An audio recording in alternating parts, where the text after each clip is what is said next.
Welcome back to the Flying with the Flock podcast, the best place to get all of your Eagles and other NFL related news. I'm your host, Matt. And ladies and gentlemen, we are here a few weeks removed from training camp, starving for pieces of NFL news, and ultimately, it's been a struggle to come up with some different topics I can talk about for y'all. But, I've been able to scrounge up some pieces. I've been able to put them together and have them make sense from an overall standpoint of going into training camp. How does this impact the Eagles? And we don't really have any major NFL news. I've debated talking about the Terrion Arnold situation. I'm going to steer clear of that because of legal reasons. So it's just been difficult to come up with some topics, but luckily we're only less than 3 weeks removed from training camp, and once we get there, then I'm going to have all kind of training camp related content for you guys coming your guys' way, and that will be when we get back to weekly episodes. So till then, just hang on with me, and we will continue to try to scrounge up as much news as possible. But before we jump into this episode, if I could ask you all to leave a like and subscribe and share this video as well, that would be much appreciated. Your love and support does not go unnoticed here on this channel, and I will continue to up my game this upcoming season with a couple different things. You'll just have to wait and see what that is. But let's hop right into the kind of news that I have. So a lot of this is Eagles focus, and then I did have a request from a fan and a member of our community to talk about a specific team, so I'll be talking about that team at the end of the year and what I think about their overall roster. But yeah, let's just hop right into it. Okay, so this past week, it had come out that the Eagles had a small workout for the quarterbacks and pass-catching group taking place down at UFC, University of Central Florida. They allowed Jalen Hurts and a lot of the pass-catching offense to use their football field to practice. And so, getting into that, here's who was there. That's what's really important. So who was there? As I mentioned, Jalen Hurts was there. Tanner McKee was there. Andy Dalton was there. Cole Payton was there. So all four quarterbacks on the Eagles roster as of right now were there down in Central Florida. Devontae Smith was there. Dontavian Wicks was there. Hollywood Brown was there. Darius Cooper was there. Elijah Moore was there, Dallas Goedert, Eli Stowers, Cameron Latu, and E.J. Jenkins was there. So all these guys, obviously there might be one concerning name that you don't hear on there, and we'll get to that in a minute. I know what you all are thinking, just give me some time to get there. But so we have all possible quarterbacks there. We have all the almost all the pass catching group there, all the tight ends, and most of the wide receivers were there to work out and to get this offense right. So who kind of brought all this together? So that was your quarterback, Jalen Hurts, brought everyone together in one place in order to do team building. I mean, it wasn't just working out. They were hitting the pools at the hotel. They were hitting the golf course out there. There's a clip of them doing a scramble on the greens. So obviously they were doing more team building than anything else, but they also wanted to make sure that they could understand this offense and run it efficiently between the quarterbacks and the pass-catching group and such. So Jalen Hurts brought all of his teammates down, but this isn't the first time Jalen has done this. This is the biggest group we've ever seen go down with Hurts to practice before the season. For the past couple of years, he's been practicing with at least one or two wide receivers on the roster. I think last season was Devontae Smith and what's his face? Damn, he just left us. Jahan Dotson. It was Smith and Dotson last year down. Might have been down in Houston, though. I wasn't in Florida, but it was down in Houston outside of Jalen's hometown. So, to me, I love how Eagles fans, the kind of, not the basic, the average Eagles fan, are like, oh my God, they're all working out and acting like this has never happened before, when previously, over the past 2-3 years, we've seen Jalen Hurts working out a couple weeks before training camp with some of his starting wide receivers. We'll get into that. Hold on. So, the one name that I feel like everybody's wondering why it's missing here was Makai Lemon. Now, if you remember back to minicamp in early June, Lemon had suffered a hamstring injury and he was out of minicamp. And it would take a while for him to rehab that. So I wouldn't be surprised if he was invited but had to turn it down to his rehab process, not to put too much stress on his hamstrings this early on into the process, and just get himself ready for training camp. I'm not that concerned that Makai Lemon wasn't there.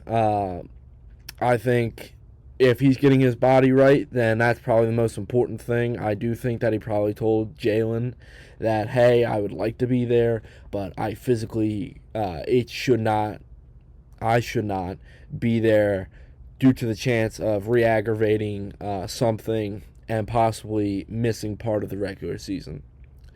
So to me, probably made the right choice here, in my opinion. Now, there was a little bit of a storyline going on early. So these pictures came out about a week ago, Wednesday, July 1st.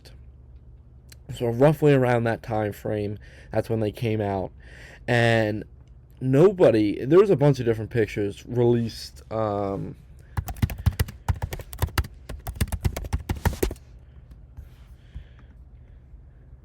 Let's see if I can find it. No.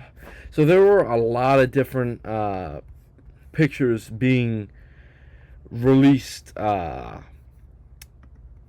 week, and it was unfortunate because one person outside of Makai Lemon wasn't being seen, and that was Eli Stowers. And that did concern me because he had a quiet off-season in rookie OTAs, regular OTAs, and minicamp. He really never stood out that much. That didn't mean that he wasn't putting the work in and he wasn't doing well. He just wasn't like, oh my God, look at our second-round pick. He wasn't at that level yet. And so to me, the fact that I didn't see him in the pictures early on concerned me. But this past weekend, I want to say like closer to July 3rd, July 4th, it was more pictures came out where it was just Jalen Hurts and Eli Stowers working together, where they were walking into the stadium and talking, and they were chilling in the hot tub and talking. And so I do think some of the media members probably did catch on to this and did throw out a lot more pictures of the two being together. But to me, seeing Eli Stowers this close with Jalen at this point does give me a lot of promise. Obviously, Eli Stowers is going to have to battle with Cameron Latu and E.J. Jenkins for a starting spot at the tight end 2 position. But it's not impossible at all. I mean, I give him like a 70% or 65% chance that he could be the tight end 2 come week 1.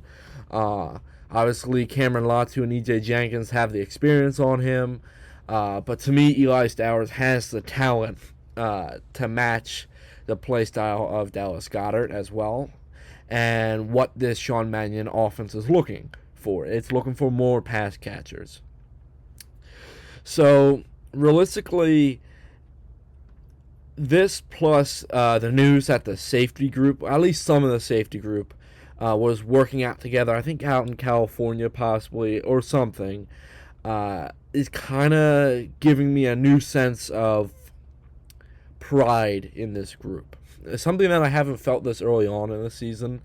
And I can't really explain it. It just feels like the winds have changed.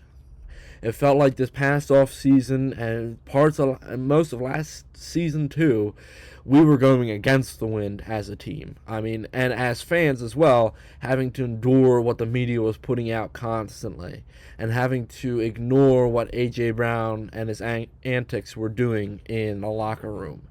And so to see something like this where all the team, at least all the team that needs to be there, are there, that just gives me a sense of hope moving forward. And that's a sense that realistically in the 2025 season, as like rootin' tootin' and highfalutin I was during this past 2025 regular season for the Eagles, I never truly felt like, obviously I would always say that they have a strong chance at winning the Super Bowl, especially having the quarterback they have, the head coach, the defensive coordinator, the stars on defense, the stars on offense. I will always say that the Eagles will have a solid chance at contending for the Super Bowl.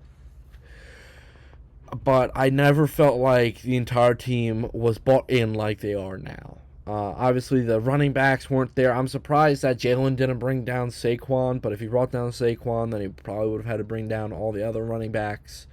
Tank Bigsby, which I feel like Saquon, Tank Bigsby, Dameon Pierce, and who's the Clemson running back? Eagles. Will Shipley. I feel like they probably all would have been down there too if Jalen had asked them of that, but ultimately it's kind of hard to say. So, to me, the overall idea from this ramble that I've just had for about 10 minutes here is that this shows maturity, I think, from a lot of the guys on offense that has been lacking with a big baby we call A.J. Brown that was there. And accountability as well. So hopefully this is the wake-up call for the boys that the season is almost upon us. A lot of them already look in shape. And that's without even getting into Lane Johnson's workout videos that he's been posting. He looks like he's back in shape as well. He's moving around pretty good. He was working out with Dion Dawkins and Tristan Wirfs. Both are premier, younger offensive tackles, but honestly, Lane Johnson was moving better than both of them, and he just came off of a Liz Frank injury. So hopefully this is a sign of things to come for the Eagles, especially on the offensive side of the ball, which is what was really lacking. But it also shows that Jalen Hurts is truly not only a teammate that is well liked, but a leader that is well respected in that locker room. So obviously all the different sports outlets like to put out their preseason rankings of where does this team rank and where does that team rank. And they ranked the Philadelphia Eagles as the second best roster in the NFL on paper. Obviously, this is all on paper. We have not seen anything at all. We're not even at training camp yet. But this kind of surprised me a little bit with how much sites like ESPN like to drum up some form of drama or lack of talent, or they're just way too talented that they should be winning more.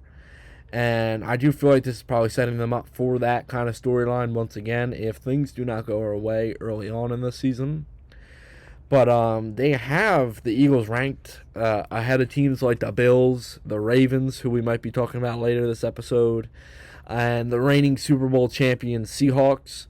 To me, the Seahawks one is the most interesting out of all that, but I kind of do buy that because they lost quite a few pieces on both the offensive and defensive side of the ball. But luckily, the reason that we're talking about this is we are not the number one team or the team to beat or the ones with the targets on our back.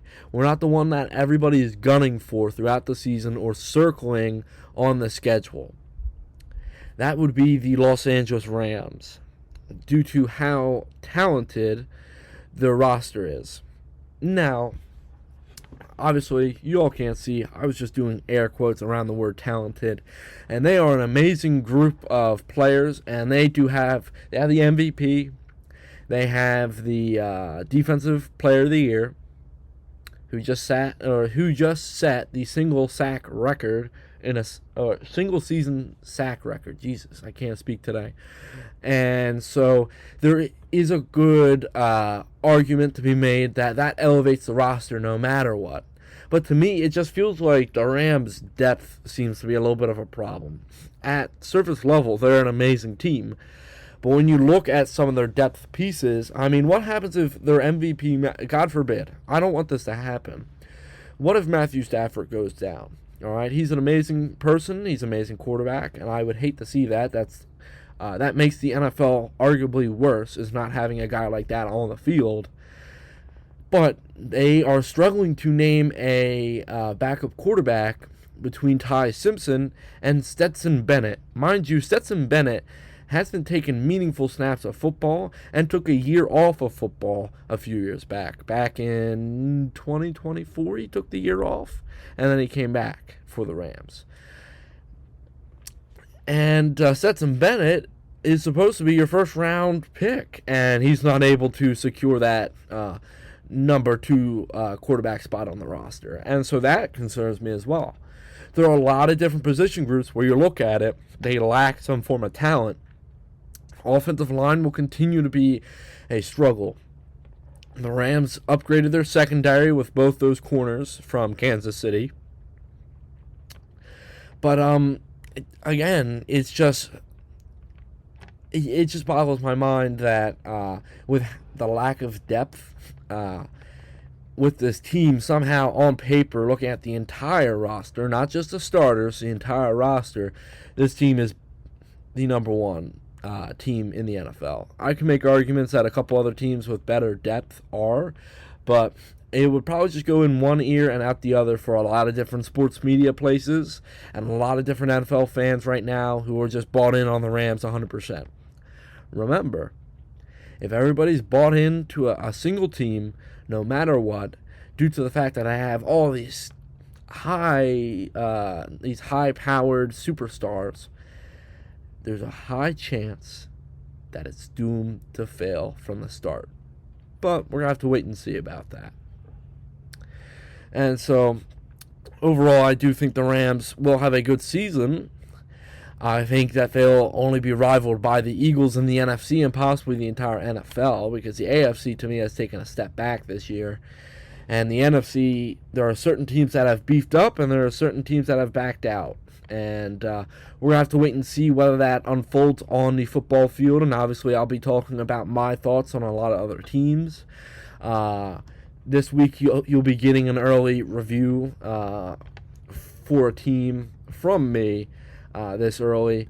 But we'll talk about that in a little bit. So next up on Coops and Reed's podcast, The Exciting Mics, defensive coordinator Vic Fangio admitted that Coop will be filling in for Reed Blankenship at least part-time until someone can fully take over the position at safety. So Coop, it's already been admitted that Coop will be playing safety and not nickel corner. He'll be playing safety at least 30% of the time in base packages, base defense packages. So don't be surprised if you see another exciting white up there at the safety position once again. But there has to be somebody else that fills in for that safety position that other 70% of the time, alongside of Andrew Mabuka. Maybe it's Marcus Epps. Maybe it's not. This move to me is fine in my books, but it does bring up a concern that the defense might be stretched a little bit thin at the secondary position, at least from safety.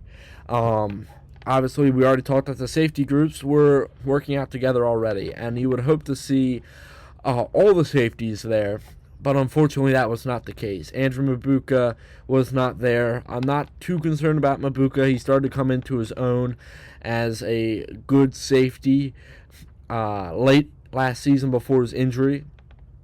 But on that second spot, at least 70% of the time, is going to be a major concern for me moving forward. And so we're going to have to wait and see what the Eagles do for a safety group. But that segues right into my next point here. And it seems like safety help might be coming, especially that Howie is notoriously known for never sleeping when there could be a flaw in the Eagles roster. Several veteran safety options are available on the trade market first, whether it's a guy like Grant Delpit from the Cleveland Browns, who we have talked about a few months back as a possible option at safety for the Eagles. To me, Delpit, is the best option for the Eagles moving forward. The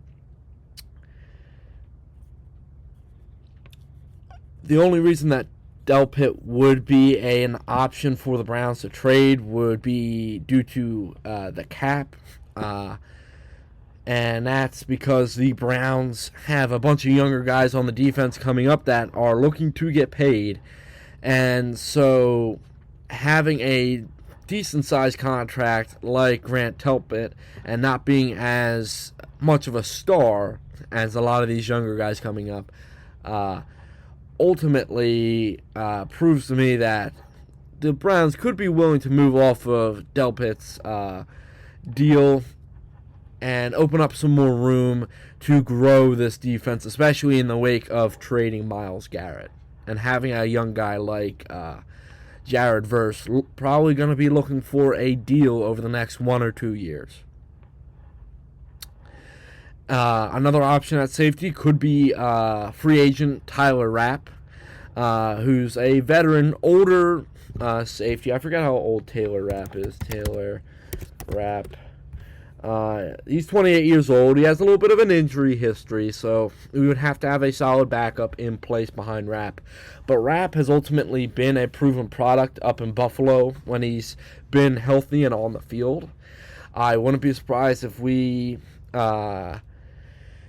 hear that the Eagles have brought in Taylor Rapp for talks over the next couple of weeks as we get closer or into training camp. Howie will probably look to make a move, whether it's a trade for a decently known guy like Grant Delpit, or a splash like signing a defensive veteran like Taylor Rapp. But so this next section I have is oddly titled Death to WIP. So WIP, they've been bored. Although they have a lot of Philly news to talk about, whether it's the Phillies playing a lot better at this point in the season and multiple of the Phillies being elected to the All-Star game in Philadelphia, or it's the 76ers trading for Jaylen Brown, who's actually a cousin of A.J. Brown, but Jaylen Brown being a dynamic playmaker, MVP candidate, being traded to the 76ers for basically peanuts. Or it's the Flyers making moves in the offseason, looking to buff up their center group and bring in more veteran presence for the rookie guys. Whether it's any of those topics, any of the other big four teams, they still have to harp on the Eagles, because they know the Eagles are what's going to get the bills paid and what's going to keep the lights on in the WIP studios in Philly. They released such a weird at such a weird time, too, because it's not like any Eagles news was out or any rumors were out there as well. Um, they put a it was on Twitter. They had a poll asking people whether they thought Jalen Hurts was going to throw more touchdowns or more interceptions this season. And it's like, what the hell are we doing here? I mean, guys, why are we acting like a bunch of children here online for everyone to see when everybody in Philly already hates your guts? WIP is becoming more and more of a joke moving forward, and I wouldn't be surprised if we hear that they're starting to have financial problems, and that's why they're harping on things like this. I mean, it's so weird to talk about your starting Super Bowl MVP quarterback in this light. Yeah, he has a new offense. God forbid a guy throws some interceptions during the OTAs, just trying to figure out how this offense clicks moving forward. This is a new style of offense that Hurts has never run, which is quite all right by me. I believe that he will thrive in the adversity because he's proven to do that in the past. But to post a poll online and then have like less than 20 people select an option is just really embarrassing. And when you have a couple thousand views on it. So, and then you have like a couple hundred comments on it blasting WIP. And so to me, WIP needs to be put in straitjackets. Whoever made that decision needs to be fired. And realistically, we're getting back to the time of year where we as Eagles fans are going to have to put this organization in check. And we're just going to have to hope that these loonies and weirdos stop obsessing over failure and start bolstering the fact that the Eagles could break out this season and go on another run for a championship. So, yes, that is it for WIP. As you know, I'm not a fan of WIP. I'm not a fan of ESPN. I'm not a fan of any of these media outlets that cover the Eagles because I believe they're all a bunch of idiots. Moving on. Now that I got that, obviously, if you listened to that far, thank you for listening through that little bit of a rant there. I'm going to reward you by talking about, what was it, this week or was it last weekend? I had a fan talk to me, and he wanted to hear more about his local team, the Baltimore Ravens, and my thoughts on the roster, the coaching, and where I thought the Ravens would be sitting come probably mid-season. So let's jump into it, shall we? To me, the hiring of Jesse Minter was a very interesting move, but I liked it. Jesse Minter was a dominant defensive coordinator over in LA for the Chargers. And obviously that was under Hardball, who still had a lot of hands-on time on that defense. But to me, he built up a solid unit where he got the most out of like a 34-year-old Khalil Mack, which is really hard to do, is to get a lot out of a defensive guy on the defensive line, unless you're a top-tier defensive coordinator. So, Jesse Minter, to me, was a very smart hiring. He has history in Baltimore. He's been a defensive coach. I believe he was a defensive position coach in Baltimore a while back. But he knows the Raven way. He knows what the Ravens fans and organization as a whole are going to be expecting out of him, especially now as a head coach. Moving off of the coaching, I think the coaching was basically at least an A- hiring. I think it was fairly smart bringing in a defensive-minded guy, although you would think with the next guy we're about to talk about, you want to bring in an offensive-minded head coach. I think that this was the better option out of the two. If you can give Lamar Jackson a better defense, I think he can do better. And speaking of Lamar Jackson, to me, this might be a make-or-break year for Lamar Jackson in the sense that it could impact his wallet moving forward. He got paid the big bucks. Obviously, he got paid after Jalen Hurts did Jalen Hurts got paid a lot, and then Lamar Jackson got paid a little bit more than he did. So it comes to no surprise to me that with Lamar Jackson, he's had good seasons. Has he won the MVP since then? I think that was coming off on the MVP season, I think. But not contending for an MVP, not contending for... He got close to a Super Bowl. He got to an AFC Championship game a few years back. I think that was back in 2024. Maybe. Hold on. Ravens, Chiefs, AFC Championship. Yeah, that was 2024. So, that was the same year the Kansas City Chiefs lost to the Eagles in the Super Bowl. Or no. Was that not? No, it wasn't. Sorry, excuse me. That's the year that the Chiefs won in the Super Bowl against the 49ers. So, the Ravens were really close to just finally getting over the hump, and Lamar Jackson was closer to getting over the hump before a guy like Josh Allen could do it. And that fairly impressed me. I always thought Josh Allen was the better overall quarterback, but Lamar Jackson was the more talented quarterback. He's just really, ever since that AFC Championship game, he's really struggled. To me, at the very least, just off the eye test, he's really struggled.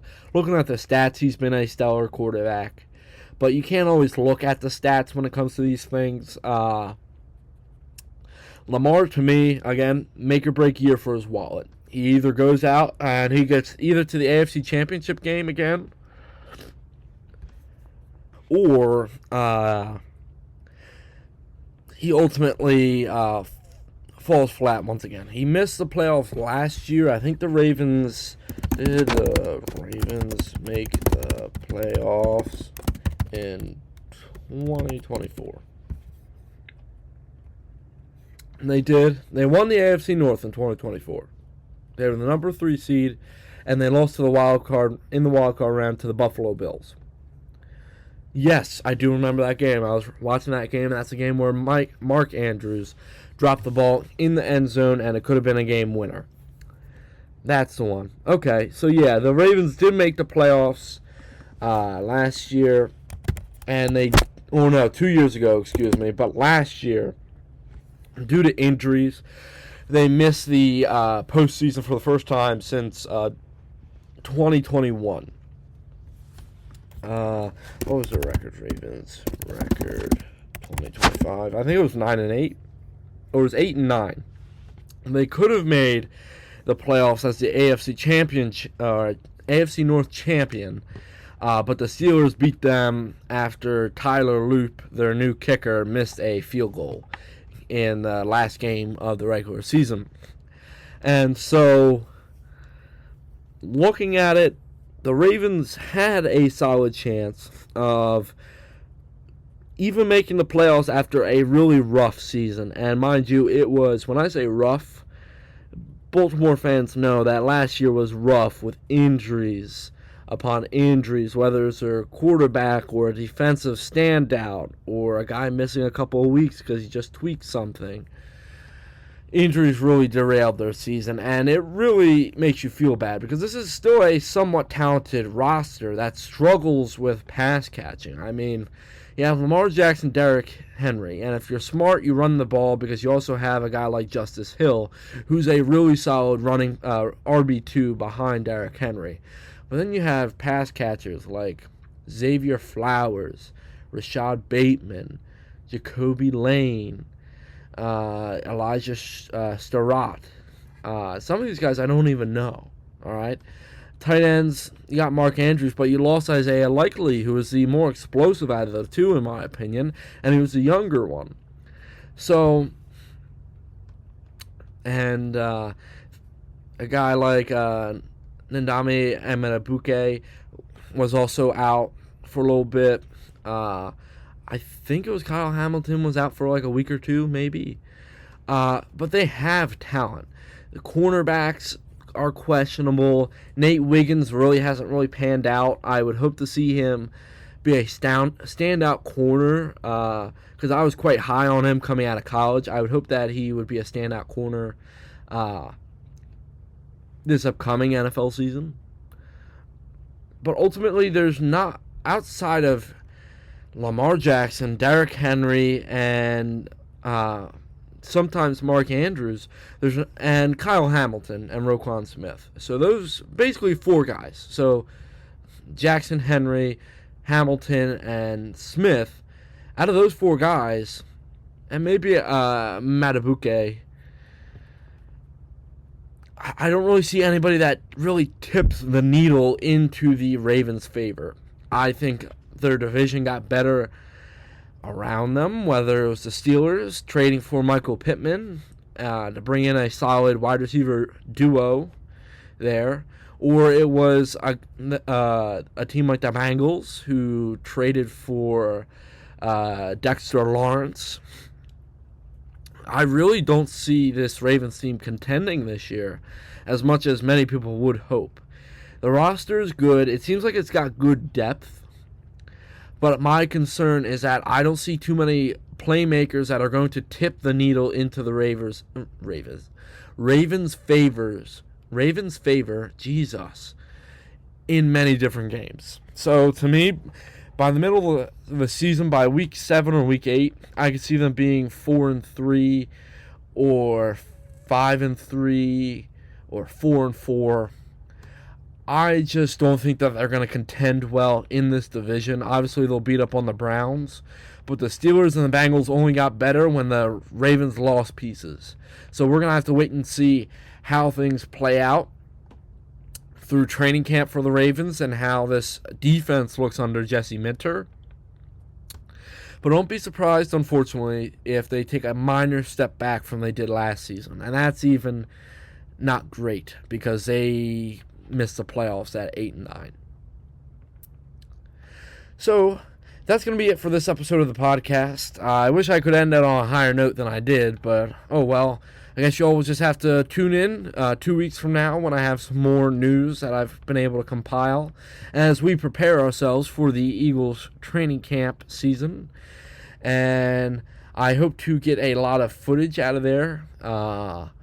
Hopefully I'll be able to get over there at some point. And I will definitely be at the open practice, so I will get some footage from there as well. So we're going to have to wait and see how things kind of pan out for the Eagles this offseason and heading into training camp, whether Howie brings in more pieces to flesh out the roster as a whole, or whether Vic Fangio finds a way to stretch this defense to its full capacity but still have it be as successful as the past 2 years. So, without further ado, if you all have any other teams you would like me to touch on before we get to the preseason, because obviously after preseason and before week 1 is when I'm going to do my predictions for everything, what your team's record is going to be, and how what the awards at the end of the NFL season will be. Please let me know. Let me know what you all are thinking, and I'll certainly let me know what you guys want me to touch on next in 2 weeks, what teams y'all would like me to talk about. If there's any team that you're like, talk about my rival team, how do you think they're going to do? Or talk about my team. I know I'm not an Eagles fan. Can you talk about such and such? I might be more than willing to talk about them. So leave a comment down below or at me on Twitter, and I will respond to you either way. So, hope you all have a wonderful rest of your day. And remember, go Birds.